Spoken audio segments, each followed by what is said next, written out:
Wells international Ishari Ganesh அவர்களின் தயாரிப்பில் கர திரைப்பட விமர்சனம். கரங்கிறது கருப்பசாமி, அதாவது கிராமத்து இளைஞனாக தனுஷ் நடிக்கிறார். அவருக்கு கருப்பசாமி கேரக்டர். அவர் என்ன நினைக்கிறாரு, பிஸ்னஸில் பெரிய ஆளாக வரணும்னு சொல்லிட்டு தன் அப்பாட்ட இருக்கிற நிலத்தை விற்று ஒரு தொழில் ஆரம்பிக்கணும்னு கிராமத்துக்கு வர்றாரு. அவங்க அப்பாவா KVS ரவிக்குமார் வெகு பிரமாதமாக நடிச்சிருக்கிறாரு. மெஜஸ்டிக் டைரக்டர் இந்த கேரக்டர் எடுத்து பண்ணதை பார்க்கும்போது தான், யாராவது சொல்லும்போது தான் அவர் டைரக்டர் KS ரவிக்குமார் அப்படின்னு தெரியும்.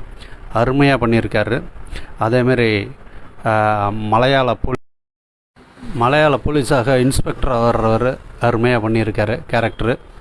அதேமாரி நம்ம ஜெயராம் பேங்க் ஆஃபீஸராக அருமையாக படம் பண்ணியிருக்காரு. இயக்குனர் அழகாக கதையை நகர்த்திட்டு போயிருக்காரு. படத்தில் சினிமோட்டோகிராஃபி எக்ஸலண்ட்டாக பண்ணியிருக்காங்க. அதேமாரி கதாநாயகி வரவங்களும் நல்லா சிறப்பாக நடிச்சிருக்கிறாங்க.